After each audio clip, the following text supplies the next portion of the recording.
This is my pleasure to welcome you on behalf of the FeBo team to our 22nd FeBinar, the talks organized as part of our ERC project. The FeBinars are our think tank, and our aim is to investigate the complex dynamic affecting internal and external border areas of ancient Greek federal states. Our big question is, how can border wars be avoided? Can federalization processes play a role? Avoiding border wars through federalization involves tackling key issues like border linearity or border porosity and the capacity of international alliances to enforce border management policies.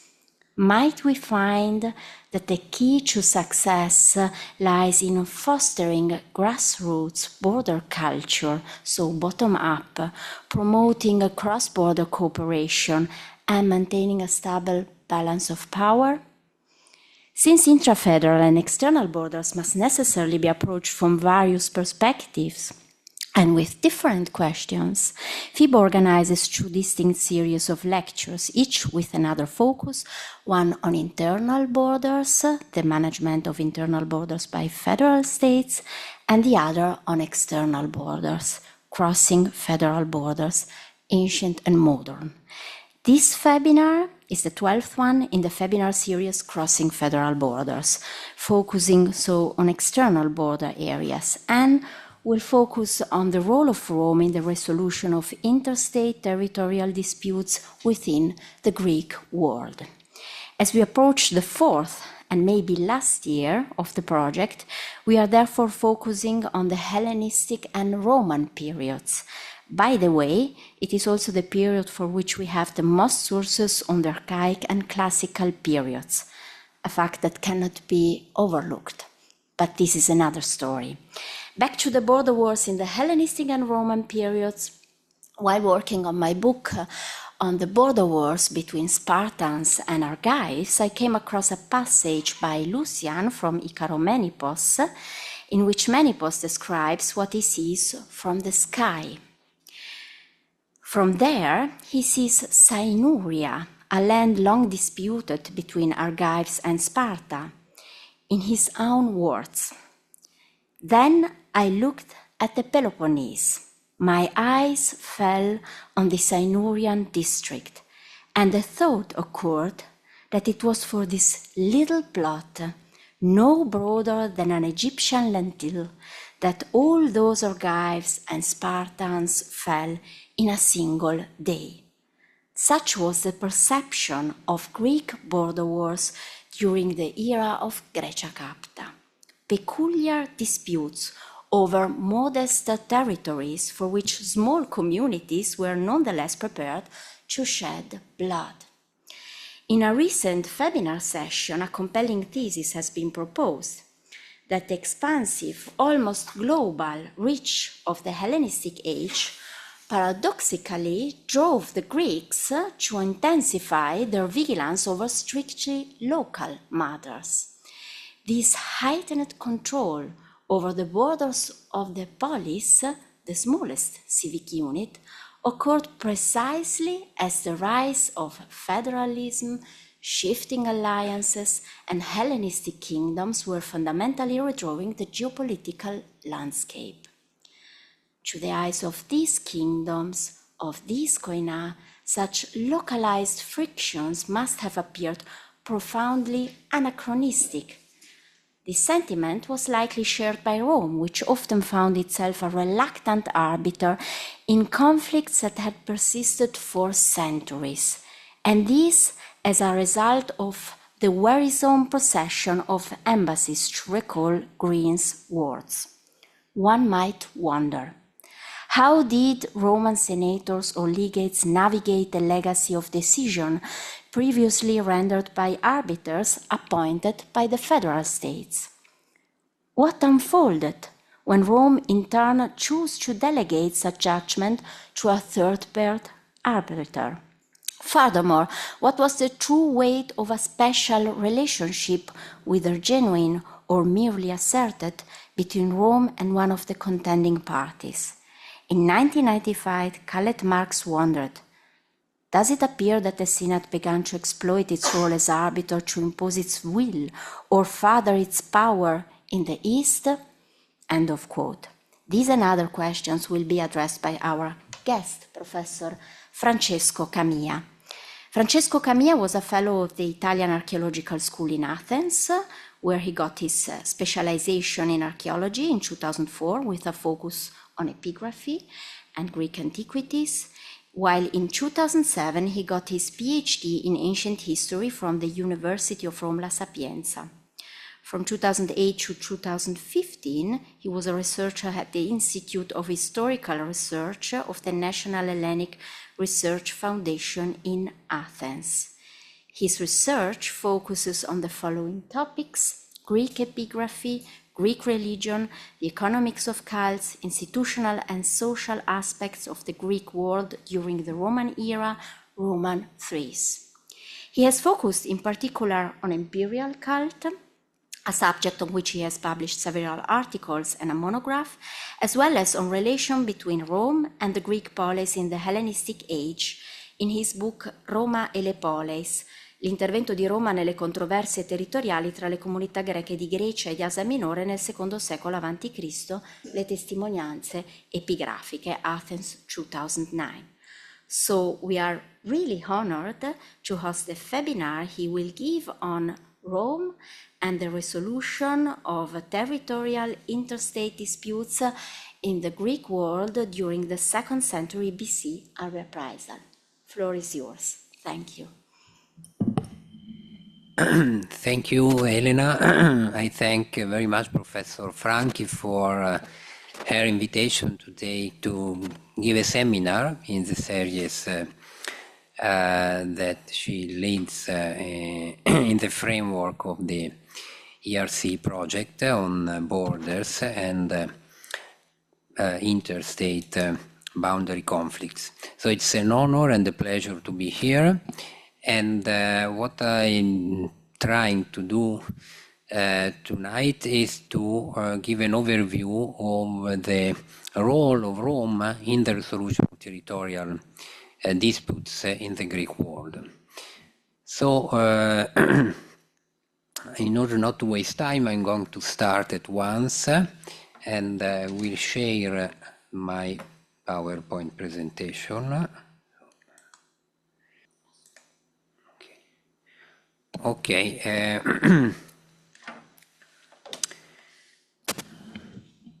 So I hope that you can hear me and see also the PowerPoint.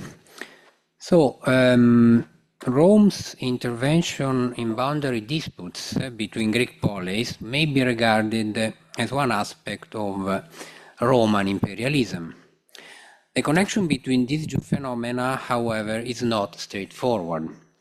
Chronologically, they largely overlap. Much of the Senate's and the Roman magistrate's activity in the arbitration of Greek territorial disputes belongs to the 2nd century BC, the very period in which Rome shifted decisively toward the Eastern Mediterranean. For much of that century, however, Rome did not pursue systematic territorial annexation in the Greek peninsula and, more generally, in the East. The first Roman province beyond the Adriatic Sea, Macedonia, was created only in 148 and 146 BC, while Greece was not formally incorporated until the establishment of the province of Achaia in 27 BC. According to a widespread idea, Rome's policy in this phase was directed less toward expansion than toward consolidating its influence by reshaping the regional balance of power. Within this evolving framework, Rome's role as arbiter in territorial disputes between Greek states appears less as a deliberate instrument of domination than as a consequence and at the same time a confirmation of the authority the Romans were gradually acquiring in Mediterranean affairs. Interstate arbitration as an alternative to war was not a Roman invention, nor did it belong to the traditional instruments of Roman diplomacy. It was instead a long-standing feature of Greek interstate practice, which is attested through literary tradition since the 6th century BC at the latest. When Rome entered the Greek East, it encountered a highly developed system of interstate jurisdiction that had evolved over centuries. Rome did not submit itself to arbitration in disputes in which it was directly involved as a party. This stance reflects its unilateral conception of the law of war, grounded in the well-known notions of justa causa and justum bellum. At the same time, the Romans clearly understood the institution of arbitration and effectively encouraged its use among Greek states. Rome did not impose itself as judge in local Greek conflicts. As a rule, Roman involvement as arbiter followed an appeal by one or both of the disputing parties. Moreover, the disputes in question were usually of limited strategic importance when compared with the broader concerns of Roman foreign policy. Bibliography on Roman imperialism continues to grow at a fairly steady pace. By contrast, the more specific issue of Rome's intervention in the resolution of Greek interstate conflicts has attracted comparatively little scholarly attention and has generally been examined only within the broader framework of Roman imperialism. My aim today is to focus on the specific aspect of the Senate and Roman magistrates' activity in the Eastern Mediterranean. My presentation consists of three main parts. I will begin by offering an overview of the disputes in which Rome became involved during the 2nd century BC. I will then analyze the modalities of Roman intervention. First, the procedures through which Greek communities appealed to the Senate, and second, the role played by the Senate and Roman magistrates in the arbitration process. Finally, I will turn to a case study, the controversy between Messini and Sparta over the Denteliatis region in the Peloponnese, before concluding with some remarks on how Rome's arbitral role can be interpreted within the framework of Roman hegemony in the Greek East. So let's start with a brief historical overview of territorial disputes resolved through Rome's intervention. The earliest securely dated and epigraphically attested cases of Roman intervention in territorial disputes between Greek states are later than the Peace of Apamea in 188 BC. Indeed, most of the epigraphic evidence of Rome's arbitral role dates to the second half of the 2nd century BC. Roman involvement in arbitral decision-making, however, can already be traced back to the post-war organization following Rome's major victories over Macedon and Syria at the beginning of the 2nd century BC. In 196 BC, at the conclusion of the Second Macedonian War, the Senate entrusted a commission of 10 officials, the Decem Legati, with the task of addressing territorial disputes among Greek poleis within the broader framework of regional reorganization under the leadership of the general Titus Quinctius Flamininus. A comparable pattern emerges in the aftermath of the Roman-Syrian War. At Apamea, the 10 commissioners accompanying the consul Gnaeus Manlius Vulso were entrusted with overseeing the post-war arrangements. As Polybius reports, they dealt directly with the major political issues, including significant territorial disputes, such as that between Priene and Samos in Asia Minor, which is also documented epigraphically, while referring more localized controversies to other Greek cities. This passage by Polybius attests to this dynamic of delegating judgment to a third party, usually a Greek city, that we shall encounter in Rome's intervention, as we will see. Although these interventions took place within the framework of post-war settlements, and despite Gruen's skeptical view on the matter, Rome's handling of these cases can be regarded as a form of arbitration, as Anna Magneto has aptly observed. Further territorial disputes between Greek cities were resolved by Rome or through Roman intervention in the decades that followed, reflecting the increasingly pervasive Roman presence in the Eastern Mediterranean. The policy of mainland Greece and Asia Minor, which appealed to the Senate to act as arbiter, were acknowledging the new political landscape. As Flamininus, according to Polybius' report, would have declared in 197 BC at Nicaea, I quote, "No decision can be taken without the consent of the Senate." In fact, Greek cities had already turned to Hellenistic monarchs for the settlement of territorial conflicts. From the early decades of the 2nd century BC onward, they began to look more and more often to the new power from the West. A fragmentary honorary decree from Mylasa, in honor of a civic benefactor, attests to one of the earliest cases of arbitration resolved through Roman intervention.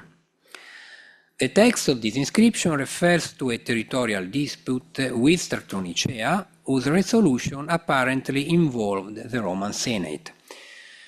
Both the precise nature of the controversy and the chronology of Rome's involvement, however, remain uncertain, given the fragmentary state of the text. The mention of the Senate suggests a date after the Roman-Syrian War, perhaps in the immediate aftermath of Apamea, possibly even within the broader framework of the post-Apamea settlement carried out by the Decim Legati, as we have seen. On the other hand, the apparent absence of any reference to Rhodes could point to a later date after Pydna, when relations between Rome and Rhodes had deteriorated. More securely contextualized are the cases following the Third Macedonian War. The Roman victory at Pydna in 168 BC marked a shift in the Mediterranean politics. Rome's authority became more visible, although its direct intervention in local Greek affairs still remained limited. In 163 BC, a senatorial mission was dispatched to Greece to address, among other matters, a dispute between Spartan megalopolis over the border districts of Aegitis, Belbinatis, and Skiritis. In this case, Roman intervention appears to have been prompted by Spartan initiative. The final decision may have been entrusted to the pro-Roman Callicrates, former strategos of the Achaean League, who opted to preserve the existing territorial arrangement, an outcome unfavorable to Sparta.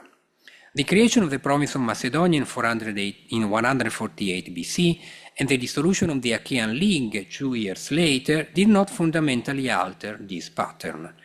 Around 140 BC, we encounter a cluster of cases involving Roman participation, yet they reveal no decisive move toward a more assertive or interventionist policy by Rome. In the controversy between Messene and Sparta over the possession of the Ager Denteliatis, the Senate delegated the case to Miletus. As we shall see in more detail, the verdict ultimately confirmed the existing settlement. A dispute between Ambracia and the Konanozi Atamanians in southern Epirus likewise resulted in delegation, this time to Corcyra. The Senate avoided direct engagement in the technical work of boundary demarcation. In the controversy between Melitea and Nartakion in Thessaly, the Senate did pronounce directly, but only to confirm an earlier award rendered in accordance with the legislation assigned to Thessaly by Flamininus in the context of the post-Second Macedonian War settlement. Similarly, when Delphi and Phrygonion Ambrissos appealed, probably to the governor of Macedonia, the case was entrusted to Athens.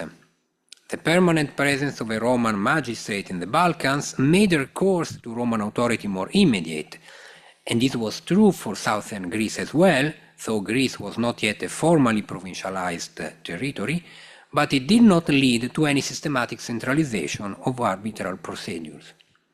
An analogous pattern in the same years is visible in Asia Minor. In the dispute between Priene and Magnesium on the Meander, the Senate delegated the case to Mylasa. While in the controversy between Samos and Priene, although the Senate intervened directly, it confirmed an earlier Rhodian verdict rather than imposing a new political settlement. Later cases reinforced this impression. The complex Cretan conflicts involving several polis, Hierapycna, Itanos, Lato, and Olus, led to repeated Roman legations to the island in the second half of the 2nd century BC. Yet the arbitration itself was consistently entrusted to Greek cities. Roman involvement therefore increased after Pydna, and especially after the Achaean War, but it did not result in an absorption of Greek arbitration. Rather, Greek cities adapted to Rome's growing presence and increasingly sought its authority as a stabilizing force. In most cases, Rome preferred to delegate judgment to another polis. Direct senatorial adjudication remained the exception.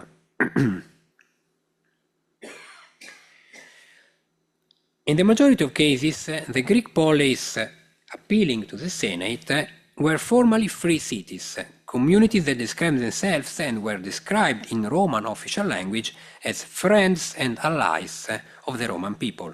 This formula recurs frequently in the epigraphic record, as you can see from this selection of passages in the slide. It was within this recognized framework of amicitia that arbitration became possible. Recourse to Rome in territorial disputes was less an act of submission than an appeal operating within an acknowledged, albeit asymmetrical, relationship of friendship. On a general level, two principal procedural patterns may be distinguished in the appeal by Greek communities to Rome. Both disputing parties could jointly address the Senate and request a Roman intervention. Examples include the above-mentioned dispute between Ambracia and the Conono-Tatamanians in Epirus, and that between Magnesia and Priene in Asia Minor. At first sight, this pattern reproduces the traditional Greek model, two formally equal states agreeing to submit their controversy to a third party. I remind you that Greek arbitration presupposed the mutual and voluntary agreement of the parties, at least in theory. It is nonetheless plausible that even when delegations from both cities appeared together before the Senate, the initiative originated with one side, typically the party dissatisfied with the status quo. This could be the state claiming territory currently in the possession of its rival, as in the case of Sparta and Megalopolis, where Sparta may have attempted to exploit the weakened position of the Achaean League after Pydna, in this case, and or the party that had lost a previous arbitral award and sought to reopen the case, for example in the controversy between Melitea and Nartakion, where Melitea, having lost earlier verdicts, had strong incentives to seek Roman reconsideration. Other cases reveal quite explicitly that one party independently approached Rome, thereby compelling the rival city to respond before the Senate. An example is provided by the conflict between Hierapycna and Itanos in Crete. Around the middle of the 2nd century BC, Hierapycna appealed to the Senate on its own initiative, likely without a joint request from the opposing party. This, as you can see from this first passage, led to the dispatch of a senatorial legation under Servius Sulpicius Galba, here, between circa 143 and 140 BC. Only thereafter did ambassadors from Itanos also travel to Rome to present their case. And I show you the use of kai, catentesan, kai, itanioi, epiten, syncleton. A similar sequence unfolded around 115 BC, when Hierapycna once again turned to the Senate, claiming to have been subjected to an undeclared war, polemon aparangelton, by Itanos. So in a few years later, in 113-12 BC, a senatorial commission headed by Quintus Fabius Maximus was dispatched to Crete. Both Hierapycnians and Itanians subsequently appeared before the Senate through their respective delegations. iontes titanioi presbeitau, kai imeteroi, that is, hierapitinoi, prothelsos moi. Comparable dynamics can be observed elsewhere in a controversy between Praiene and Miletus, for example, around 90 BC. Praiene appealed to the Roman proconsul of Asia, Lucius Lucilius, after a series of unsuccessful diplomatic exchanges with its rival Miletus. Roman arbitral intervention, as documented in both epigraphic and literary sources, generally takes one of three principal forms, corresponding to different degrees of Roman involvement. In some cases, the senators themselves issued the final decision on a disputed matter. The ruling typically took the form of a senatus consultum. Where earlier legitimate verdicts existed, the Senate showed a marked tendency to confirm them. Rome appears to have been reluctant to overturn decisions pronounced by competent authorities, even when those authorities were non-Roman. Two examples may illustrate this pattern. In the already mentioned controversy between the Thessalian poleis of Melite and Artachion, around 140 BC, a senatorial decree confirmed a previous verdict, probably issued under the authority of the Thessalian League, in accordance with the legislation assigned to the Thessalian cities by Flamininus in 196-194 BC, within the framework of the post-war settlement following the Second Macedonian War. As you can see, the text here refers to nomus us Titus Conctius Flamini upatos edocen. Similarly, in the dispute between Samos and Praiene, a senatus consultum enacted in 135 BC confirmed the award in favor of Praiene that had been delivered by Rhodian judges shortly after the peace of Apamea. Kathos odemos orodion e cateron thelonton ecrinen. And here the senators add the very important principle: it's not simple for us to overturn what the Rhodians decided with the consent of both parties. A second modality involved the appointment of senatorial legates to deal with a particular controversy. These legations fall into two categories: legates already present in the region, for example the Decem Legati in the context of territorial adjustments after Cinocephalus' victory and at Apamea, following the Second Macedonian War and the Roman-Syrian War respectively, or legates dispatched specifically in response to a dispute, usually in situations that were politically sensitive or potentially destabilizing, and often within the framework of a broader diplomatic mission. Let us consider some examples of this second category. A well-documented case is the controversy between Hierapitan and Itanos in eastern Crete that I have already mentioned.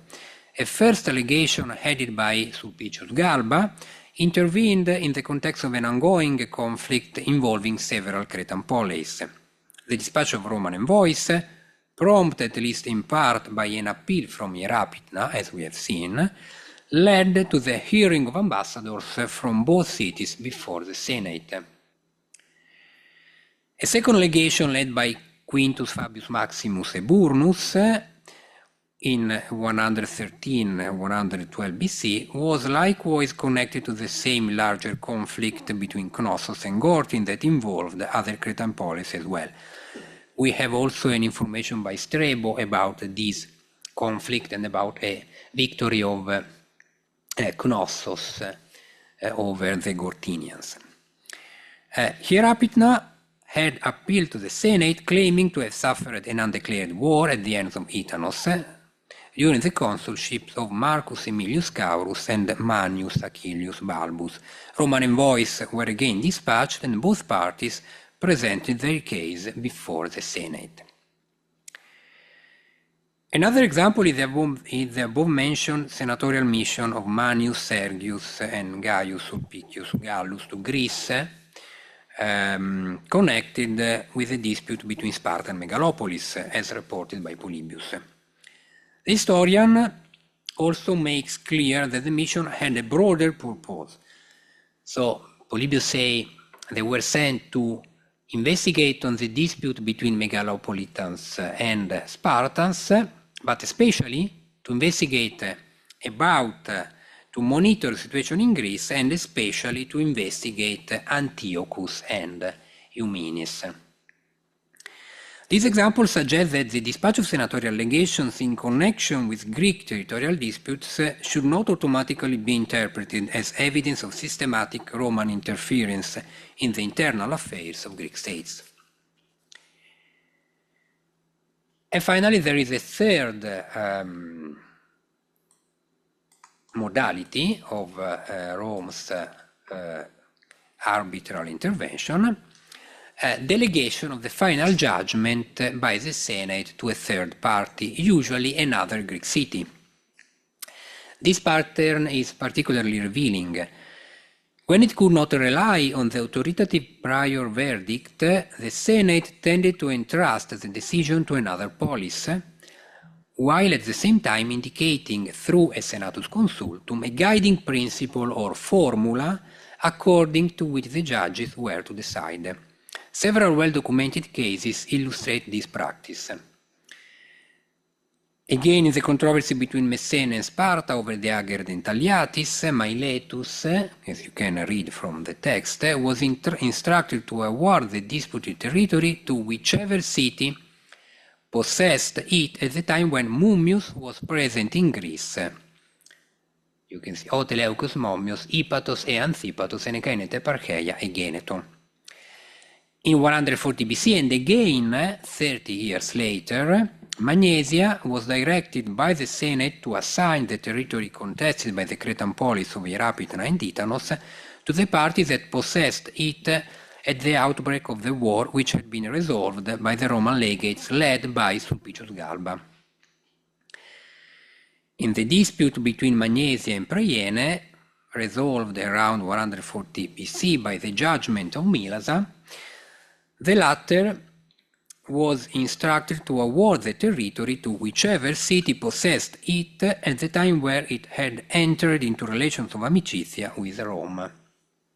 Opoteron antuton demon euriscete tauten coranes, kekenai oteist and filian to demutu Romaion parageneto.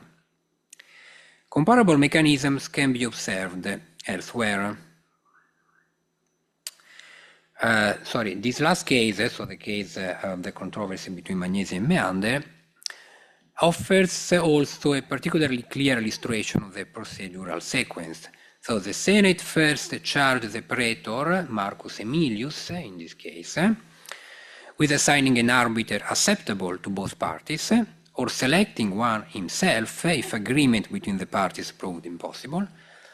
Then the Roman praetor wrote to Mylasa requesting it to judge the dispute. The letter included the Senatus Consultum containing the principle to which the Mylasian judges were required to adhere. Comparable mechanism can be observed in other cases. I just mentioned again the case of the controversy between Ierapetra and Itanos. Again, the Senate instructed the consul, Lucius Calpurnius Piso, to assign a judge. Accordingly, Piso wrote to Magnesia. We preserve his letter, which is Inscriptiones Cretice 3.4.10, so in a fragmentary status. And this letter includes the Senatus Consultum containing the formula to be followed. As you can see,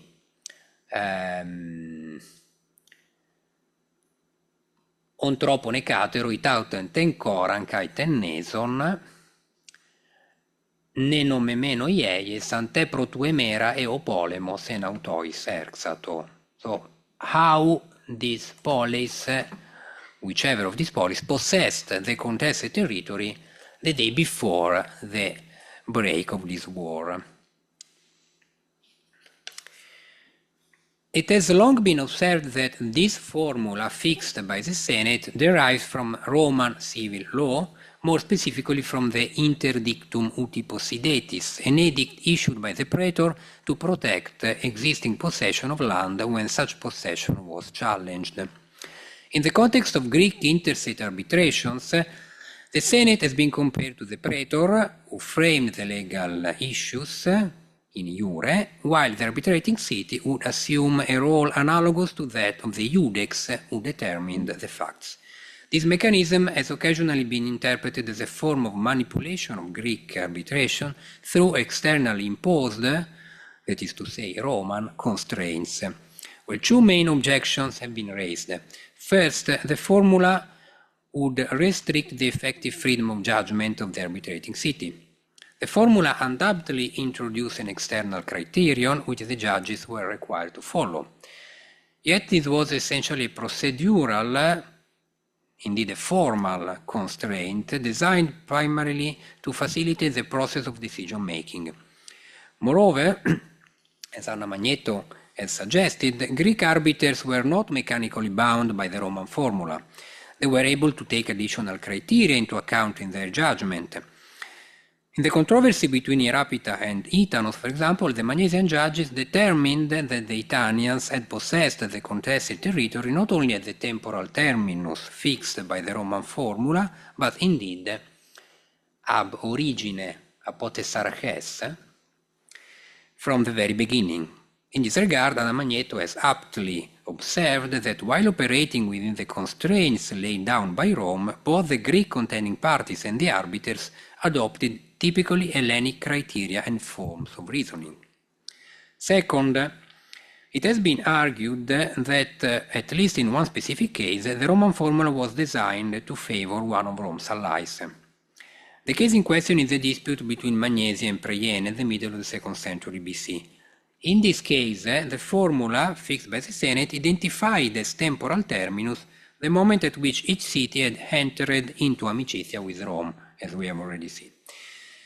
Yet this is the only known instance in which such a criterion was adopted. Moreover, and more importantly, at the time of the arbitration, both Magnesia and Priene were formally free and maintained good relations with Rome. The formula, therefore, cannot be interpreted as a reward for superior loyalty. Rather, it reflects a corollary of the Roman concept of amicizia. Friends and allies of the Roman people were to enjoy protection with regard to their territorial integrity. By fixing the relevant date and the establishment of friendship, the Senate ensured that no recognized friend would lose legal claim to land possessed at that moment. Ultimately, the formula appears to have been motivated primarily by technical considerations. By identifying a clear chronological terminus, the Senate narrowed the scope of the dispute and facilitated the task of the arbitrating city by preserving the latter's judicial autonomy. Now let's focus on a specific case study, which is the controversy I've already mentioned between Messene and Sparta over the Denteliatis district in the Peloponnese. Around 140 BC, at the request of the Roman Senate, a Milesian arbitral commission adjudicated the dispute between Sparta and Messene in the Peloponnese. The dispute concerned a mountainous border region between Messenia and Laconia, known as the Denteliatis district, which was also home to an ancient sanctuary of Artemis Liminatis. The origins of this long-standing dispute lie in Spartan expansion into Messenian territory. According to literary tradition, as you can see, the sanctuary was connected with the outbreak of the First Messenian War.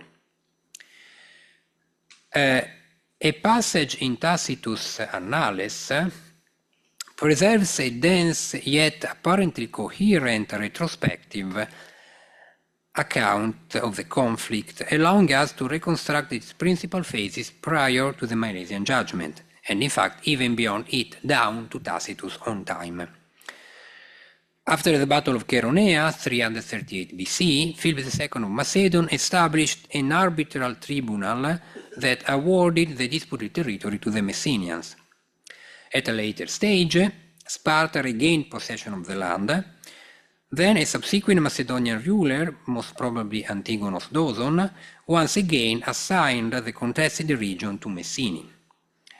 Following the Achaean War, the Roman general Lucius Mummius issued another decision in favor of Messene.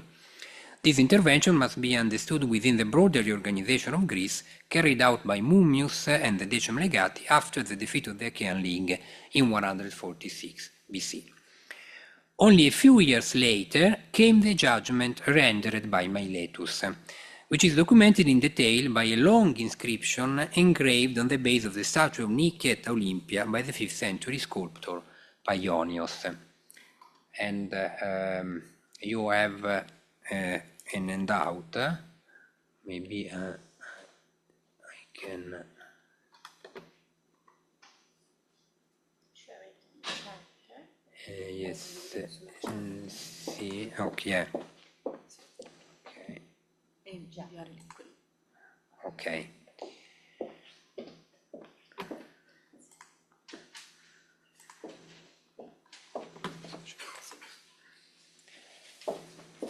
So the inscription is very long, so I'm not going, of course, to analyze it in detail, but we can outline the main structure of this inscription. It contains three distinct documents. First, a decree of the Polis of Elis granting the Messenians permission to publish the Milesian verdict in the sanctuary of Olympia. These are lines from line 3 to line 28. Then a letter from Miletus to the authorities of Elis, transmitting a copy of the arbitral award, lines 29 to 40. And finally, the arbitral award itself issued by the Milesian judges, lines 41 to 70, which is appended to the Milesian letter, as it's indicated in lines 37, 40. Hypotaxantes auten te epistolae edocament tois presbeutais, opos diacomisos in autem proximas, es fragismene te demosia sfragidi. So, based on this epigraphic dossier, one can reconstruct the procedural steps that led to the judgment by Miletus. At some point, the disputing parties appealed to the Senate through their respective delegates. A date between 140 and 138 BC for both the arbitration and the inscription can be inferred from the mention of the praetor Quintus Calpurnius Piso, who was consul in 135 BC, and so he cannot have held the praetorship later than 138 BC. The Senate charged the praetor Piso with appointing an arbitrating city to adjudicate the controversy over the Dentheliatis district. Then Piso sent a letter to the Milesians requesting them to undertake the arbitration. In line 42-43 there is a reference to the praetor os deus strategos egrapse cointos Calpurnius Gaius. This letter included the Senatus Consultum concerning the dispute between the Messenians and the Spartans, as is shown by lines 49 to 52. There is a reference in line 51, Catato dogma tes sincletum. Upon accepting the task, the Milesians convened a general assembly and selected by lot 600 judges, critai, from among the citizen body, lines 45 to 49, apeclerothe criterion, he said, ecpantos tu demu, in line 48. Then the advocates of Spartan Messini, one for each party, then presented their arguments in turn, being allotted equal speaking time, lines 56 to 63. And finally, the Milesian judges voted in accordance with the formula contained in the Senatus Consultum transmitted through Piso's letter. The disputed territory was to be awarded to whichever of the two polis possessed it when Lucius Mummius was present in Greece as consul or proconsul, lines 53 to 55.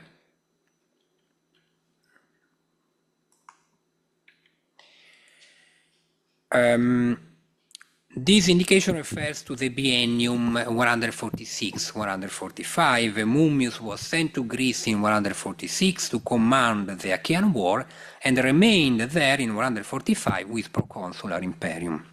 It is likely that the same principle had already guided Mummius himself when he decided the case in favor of Messene, as reported in Tacitus' passage.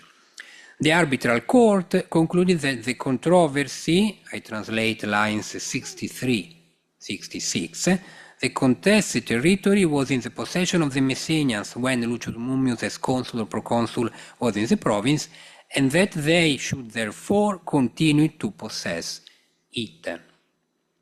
Caiopos utoi utos catecosin. The decision was almost unanimous, 584 votes in favor and only 16 against. So to recapitulate, the Senate defined the legal framework of the dispute. The Roman praetor transmitted this framework to the arbitrating polis, and the Milesian judges determined the factual situation in relation to the specified chronological marker. Despite this verdict in favor of Messene, the case was not closed. In the following decades, further judgments were issued, as is attested both by the passage of Tacitus and by additional epigraphic evidence. In the late century BC, a ruling by Gaius Caesar and Marcus Antonius restored the disputed territory to Sparta. The first of the two Roman leaders mentioned by Tacitus has been identified both with Julius Caesar, consul with Antonius in 44 BC, and with Octavian, who from 43 BC, as is well known, was triumvir with Antony and Lepidus. The controversy over the Ager Dentaliates arose again under Augustus.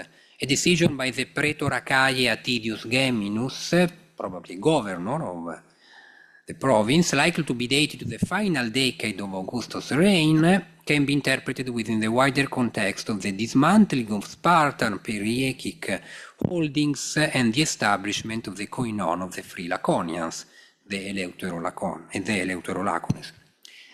Then in AD 25, Tiberius and the Senate confirmed the decision of Geminus, ita secundum Messenius datum.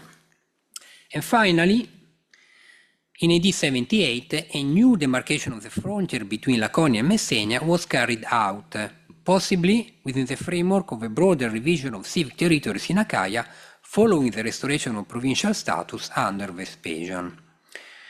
This is documented by this inscription, IG 511431,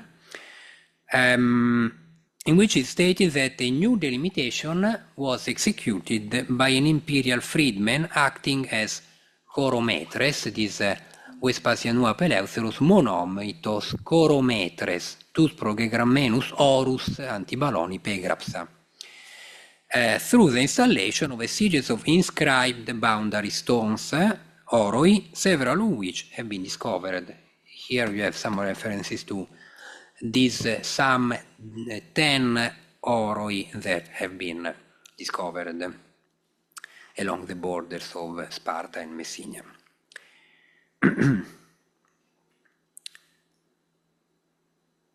Now I proceed with some concluding remarks. By the middle of the 2nd century BC, Rome had become the dominant power in the Eastern Mediterranean. This predominance is openly acknowledged in contemporary documentary sources. For example, this is a well-known inscription dated to the years following the Peace of Apamea, 188 BC. Eumenes II affirms that the validity and durable character of this grant of the status of politai to the settlers of the rural community of Toriaion in southeastern Phrygia rests on the fact that he had, I quote, full authority over the land in which Toriaion is located by virtue of having received it from the Romans who prevailed both in war and in treaty. Paraton cratesanton, Romaion, kai polemo, kai synthekais. And he adds significantly that, I quote, this grant would not be the same, that would not be the case with a favor decreed by someone with no authority, for such a favor would truly be condemned by all as empty and deceitful. Kene ekaris aute kai dulia. Similarly, in a letter of the mid-2nd century BC sent by King Attalus II of Pergamum to a priest of Attis at Pessinus in Galatia, the king explicitly declares that he will refrain from waging war against the Galatians for fear of offending Rome, thereby revealing that he no longer undertook major political decisions without first consulting the Senate. So, in the light of this situation, was Rome's hegemonic position also reflected in the practice of interstate arbitration? And if so, in what ways? 2 points may be emphasized. First point, Rome did not significantly alter the traditional Greek institution of interstate arbitration. For various reasons. Greek cities were already accustomed to recognizing the supervisory authority of powerful Hellenistic monarchs. Appeals to Rome were usually spontaneous, as we have seen. Greek police were not compelled to submit their dispute to the Senate. In fact, arbitrations continued to take place without any Roman involvement in the same period. Moreover, there is no evidence that Rome ever enforced through military coercion a verdict issued either by the Senate itself or by a city acting under Roman authorization. Apart from the formula fixed by the Senate, arbitrations involving Rome display no radical structural differences from those resolved through Greek arbiters. And with regard to this, it must be said that Rome frequently delegated judgment. Out of little more than 10 epigraphically attested cases of arbitration involving Rome during the 2nd century BC, the Senate entrusted the final decision to a third party in 7 cases, so in more than half the cases. And in all but one case, the arbiter was another Greek polis. Approximately 20 further territorial disputes between Greek polis resolved without Roman intervention are attested during the same period. If these are also taken into account, the Senate adjudicated directly in only about 1/6 of the known cases of territorial disputes between Greek states. We could agree with what Eric Gruen observed, that by the 2nd century BC, international arbitration, I quote, entered into its most flourishing period with Roman encouragement and without Roman control. Rome, in fact, seems to have shown little inclination to act directly as a judge in local Greek disputes unless specific interests were at stake. Second point, Rome did not use interstate arbitration as an instrument to expand its power or to limit the autonomy of Greek polis. Even in cases where senatorial legations were dispatched, Rome's apparently more interventionist posture must be properly contextualized. These legations, which were usually sent in response to appeals from the polis themselves, as we have seen, were embedded within broader diplomatic missions. Moreover, even in these cases, the final decision was usually entrusted to third parties. Major political turning points, such as the creation of the province of Macedonia or the province of Asia, did not fundamentally alter Rome's arbitral practice. Around 140 BC, 6 Roman-involved arbitrations are attested, while in 5 of them, the Senate delegated judgment to another Greek city. In the second half of the 2nd century BC, Rome continued to delegate judgment in most instances. At the same time, arbitrations between Greek polis resolved without Roman involvement remain well attested. So, in other words, Rome's expansion to the Aegean area and the annexation of provincial territories in the east did not automatically transform arbitration into a centralized administrative function. This holds true especially for those local territorial disputes that were of limited intrinsic interest to Rome. Paradoxically, this very detachment seems to have fostered impartiality. Greek communities satisfied with the perceived legitimacy of decisions issued by or under the authority of the Senate continued to appeal voluntarily. On the other hand, the concentration of cases in the second half of the 2nd century BC reflects both Rome's increasingly predominant position and the broader convergence of interests among all parties involved. The Greek communities hoped that by virtue of their amicizia with Rome, they might secure a favorable verdict. Moreover, the prestige and authority of Rome conferred exceptional legitimacy upon arbitral awards. The arbitrating cities themselves gained honor and international visibility at a time when opportunities for autonomous action were progressively narrowing. And finally, for Rome, acting as arbiter enhanced its image as guarantor of stability and order in the Mediterranean world. Thus, we may say that following the coming of Rome, Greek arbitration did change, at least in part, but it nonetheless retained its core essence and remained widely in use among the Greeks. All this scenario changed by the period of the Mithridatic Wars. From that moment onward, the relationship between Greek cities and Rome increasingly shaped the outcome of territorial decisions and Roman authorities' conduct.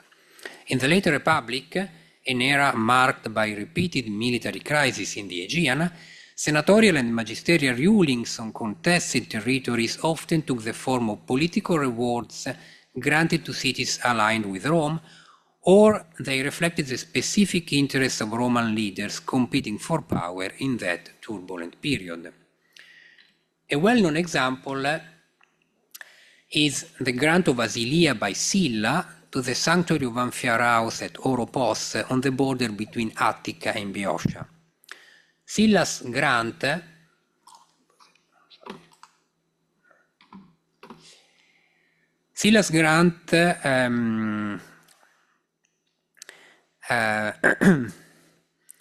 was probably intended both to secure the favor of the healing god and to strengthen his position among the Greeks.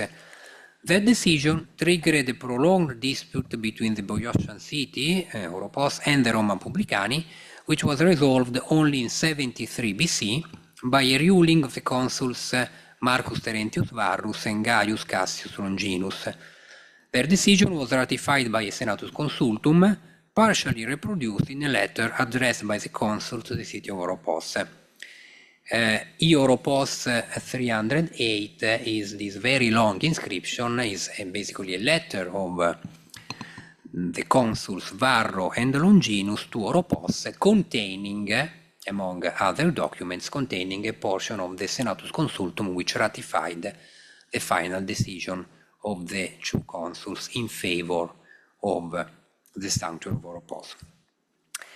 Finally, and I'm going to conclude, under the empire, the resolution of territorial disputes between cities became an aspect of imperial administration, handled either by the emperor himself or more often by provincial governors and special legates.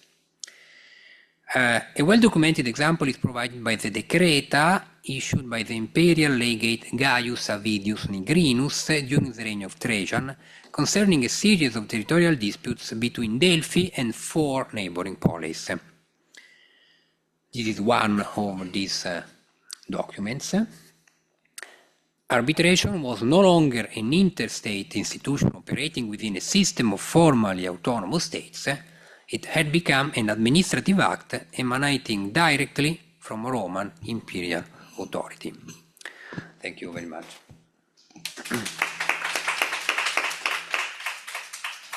Thank you very much to Professor Camia for this very rich and stimulating talk. So the floor is open to questions, both here in the room or online. This is not Zoom webinar, so simply raise your hand to ask your question for those connected online. Professor Migliario, we have the mic. Grazie, Claudio.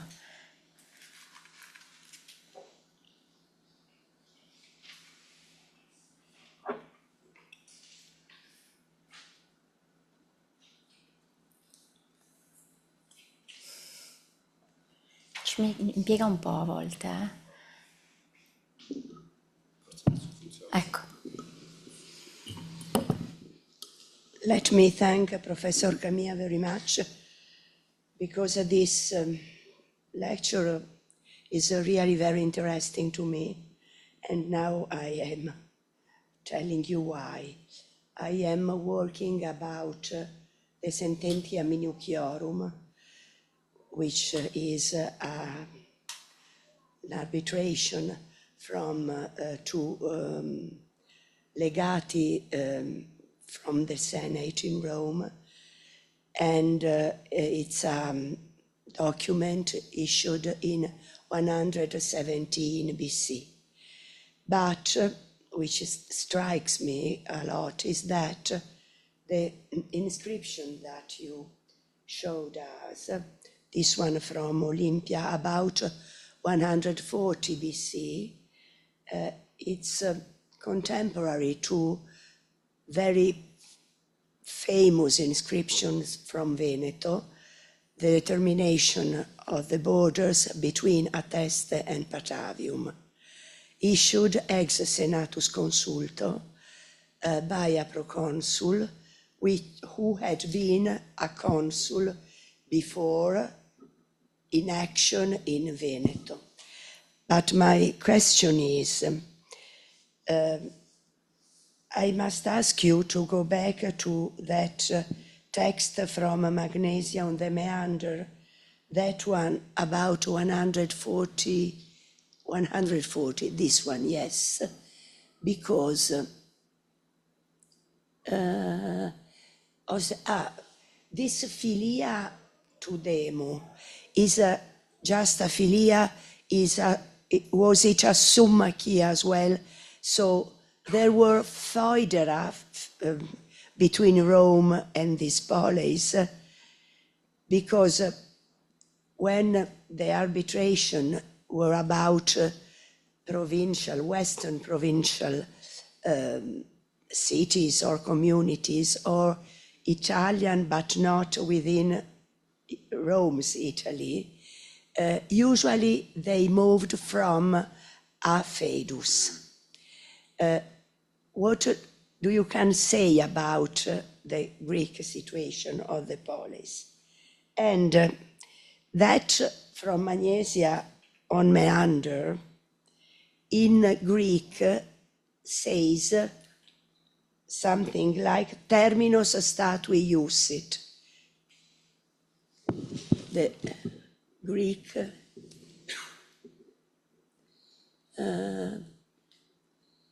I can find the line 55. Oria testese edoxen, which is exactly the same formula from the inscription, Latin inscription from Veneto.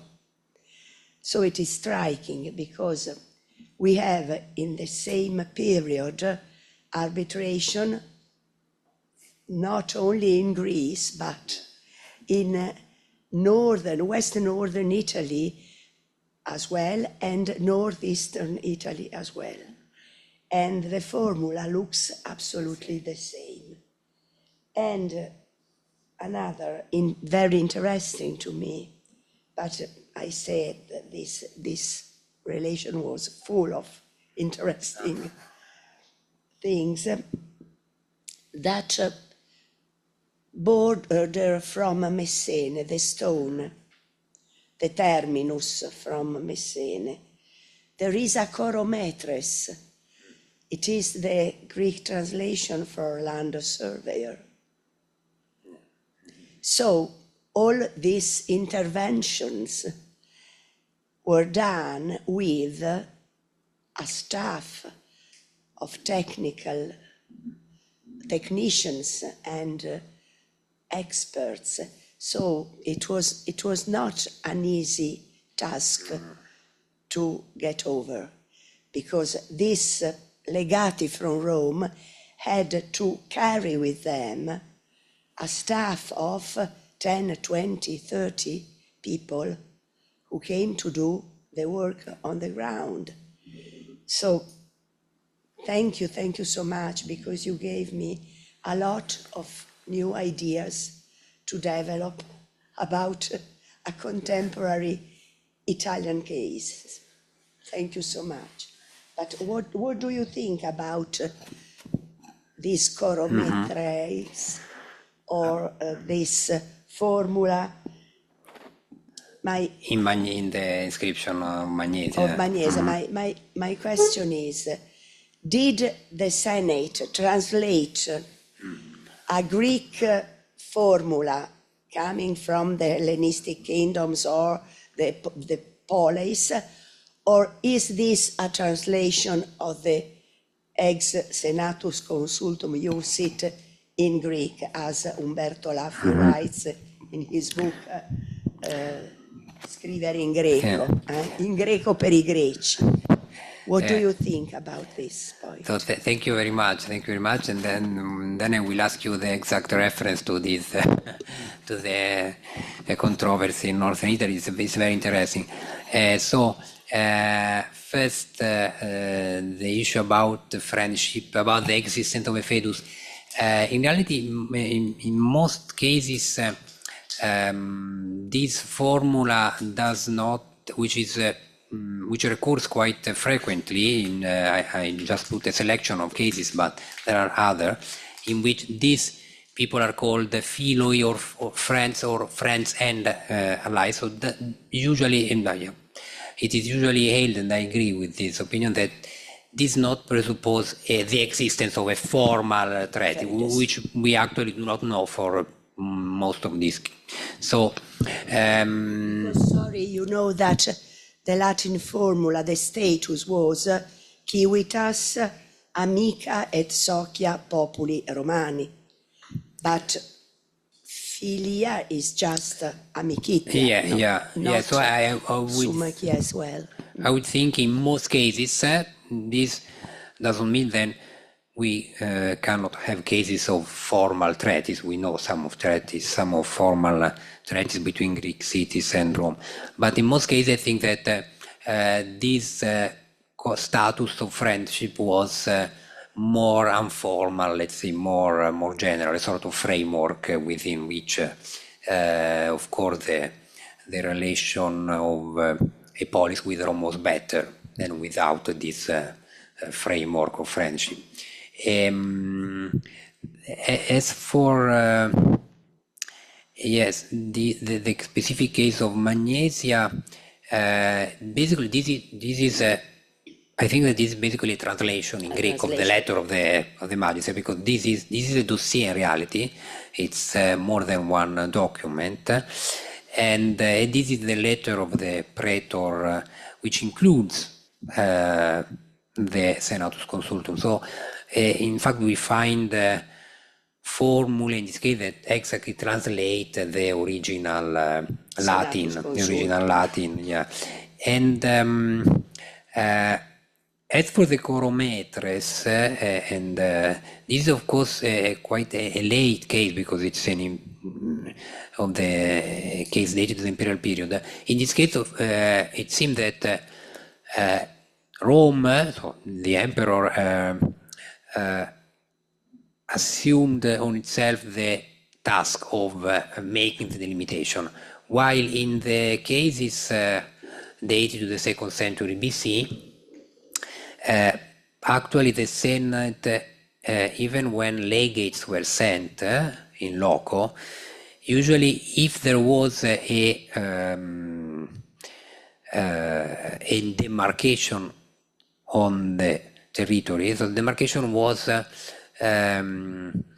not usually was not made by the Roman legates, but was delegated to Greek, to local, probably because it was, for example, in the case of the controversy between Irapit and Dithnos, the inscription with the verdict by Magnesia includes a demarcation, a boundary demarcation with a very detailed description of the territory, with the borders, the mountain, From the here to river, there, and so on. So this was made by Magnesia, by the judges, by the locals. So they had a local staff to they work had the staff over the ground. Yeah.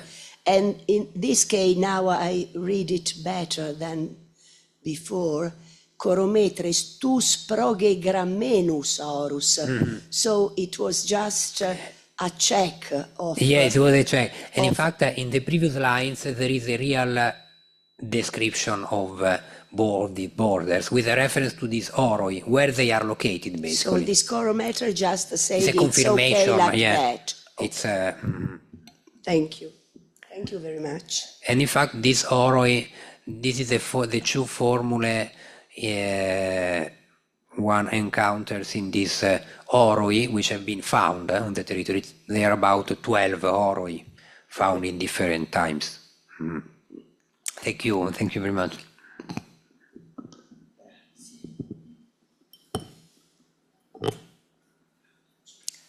Well, thank you. Any more questions or remarks? Non vedo se ci sono domande. Forse sì, vivace. No, gli applausi. Silvia Negro. Okay, thank you, of course, for this very interesting lecture. And I have one question and an observation.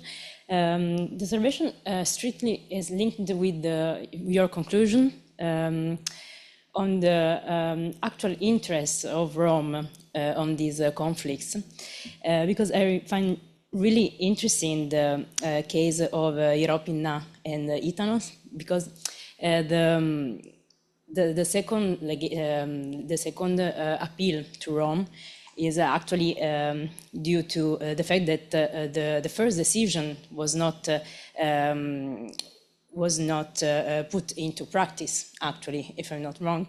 And so we should conclude that after the first decision, there was a lack of control by Rome on the fact that the decision was actually put in practice.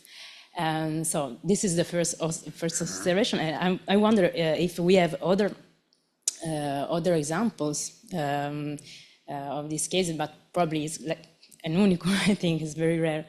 And the second, of course, is about the rock cut boundary markers, because I'm very interested in the paleography of these oroi. If you can say something more on this, and also on the format, we have always the abbreviations or not. So thank you very much. So thank you very much for your question. So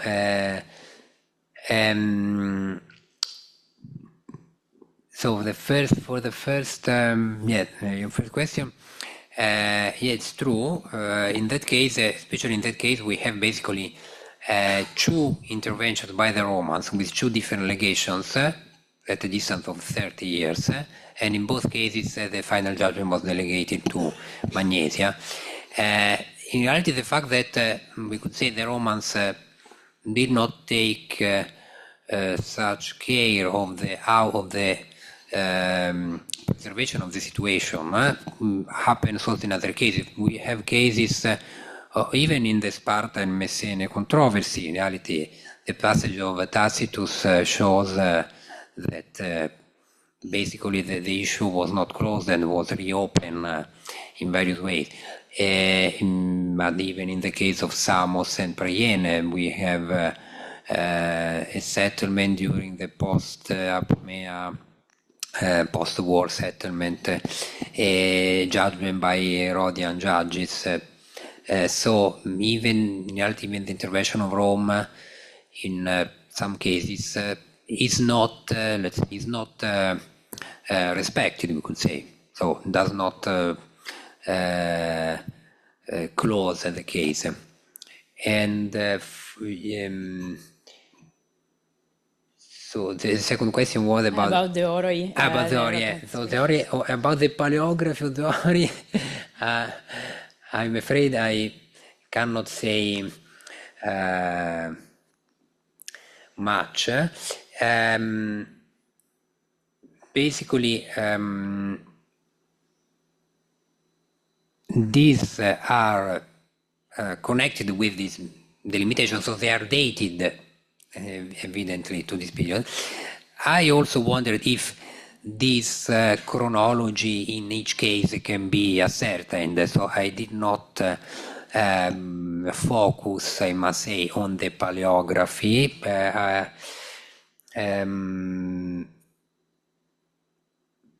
If I remember well, there is some, maybe at least one photograph being this article by Socrates Coursumis. Then Coursumis and another Greek scholar wrote also another article in the Archaeologicae Ephemeris on the same matter, and in that case as well, but I remember if there are photographs. Yeah, there are abbreviations. One of the forms which appears in this oro is this one, so with or basically, then M and L. So this is an abbreviation used in some of these oro. In others, the inscription is this one, Oros Lacedaemoni pros Messenen. So but in other oro, it's written like that.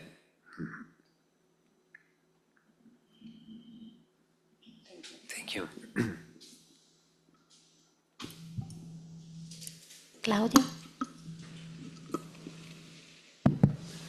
No, if I remember well, these oroi, the abbreviated ones, were like a nexus, a combination of one O, and within there was a row. If I remember well, but no, just a question about the role of. I have the impression that the role of Rome in federal states is in the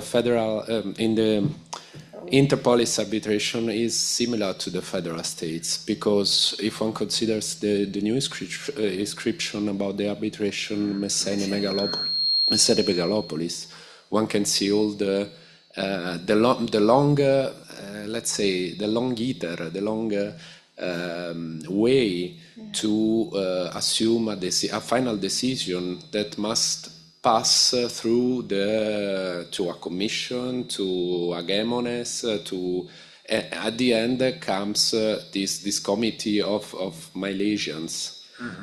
So I think probably Rome takes also a lot from also the federal experiences in judging these controversies between polis. What is your opinion about? Yeah, thank you for this remark. It's very interesting. Yeah, I think that basically these cases, all these cases, which are quite a few, I mean, it's just about 12 cases dated all to the 2nd century BC. And these are proper arbitration in the Greek sense of the term. They're proper arbitration procedures in boundary dispute between two Greek polis. And what appears is that Rome applied or conformed, adopted the traditional, we could say, Greek model of arbitration. So in this sense, it may be that if in federal organisms there was a legislation or there were some norms guiding, as it seems to be, for example, from this new epigraphy inscription, or in any case,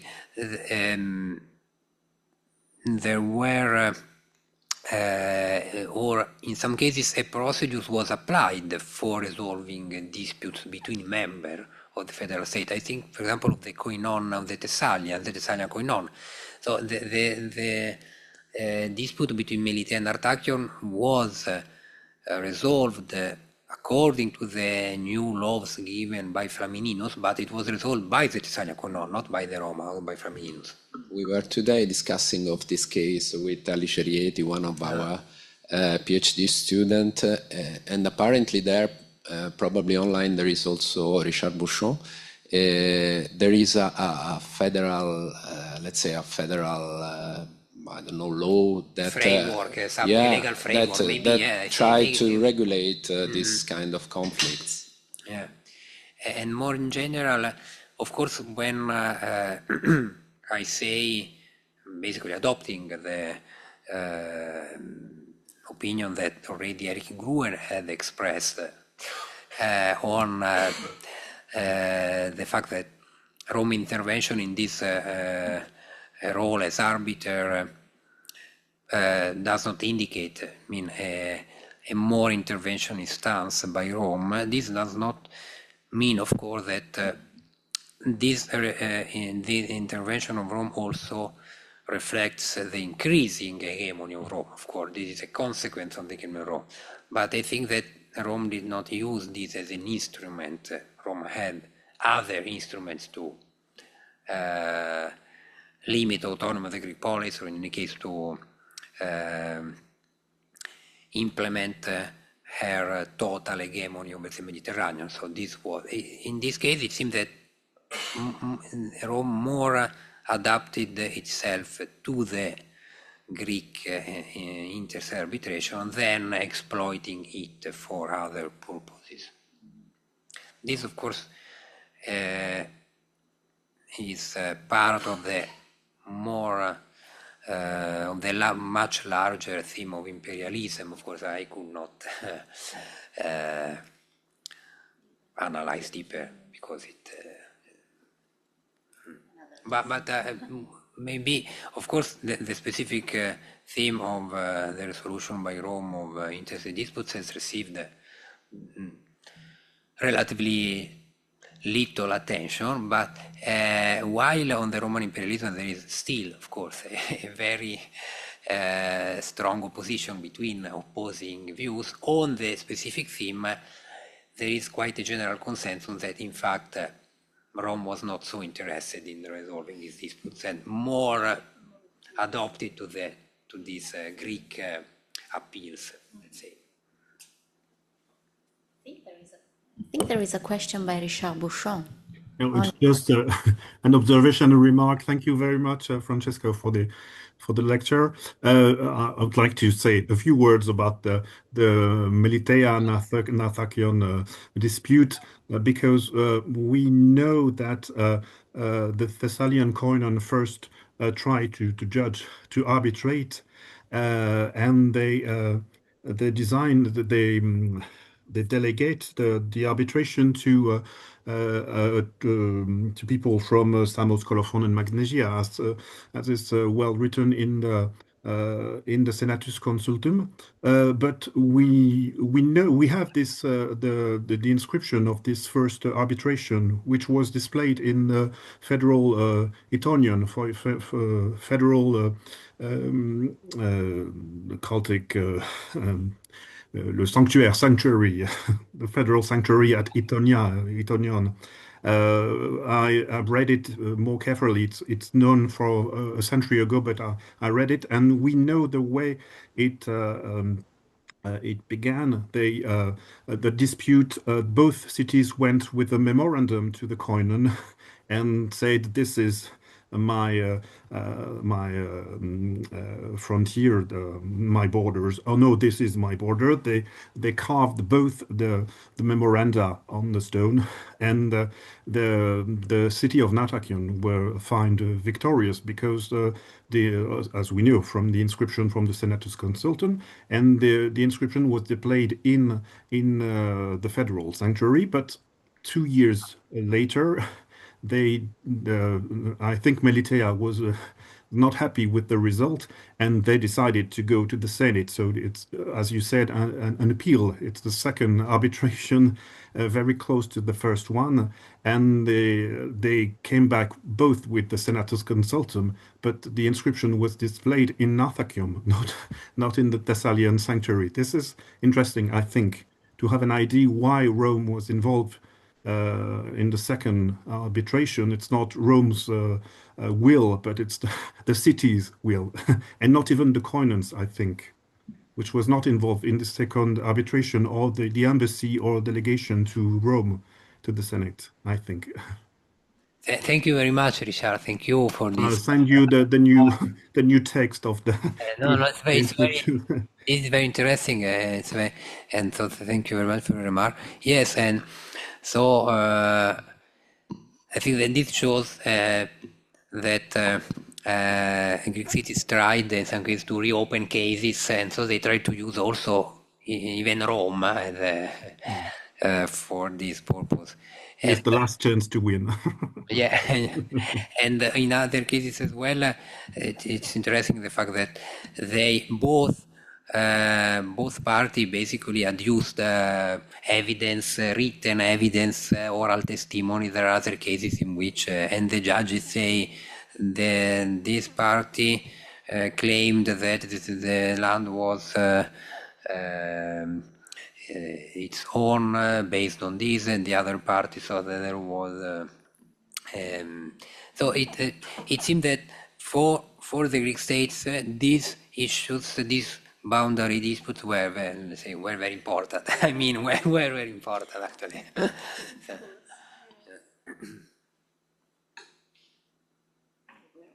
Really obsessed with their borders. Any more questions?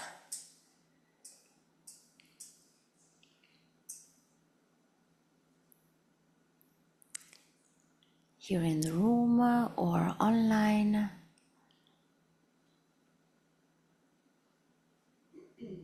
Okay, so in that case, and it's late, in fact, many thanks again to Professor Camia for giving this wonderful webinar. Let me thank again Professor Elena Franchi for her kind invitation, and all the audience, of course. Thank you very much. Thank you to you. I want to express my gratitude, our gratitude to you. Our next webinar will be given by Birgitta Eder on May the 12th, yes, on the sanctuary of Samicon. So another very intriguing federal case and border case, of course, so stay tuned. Bye.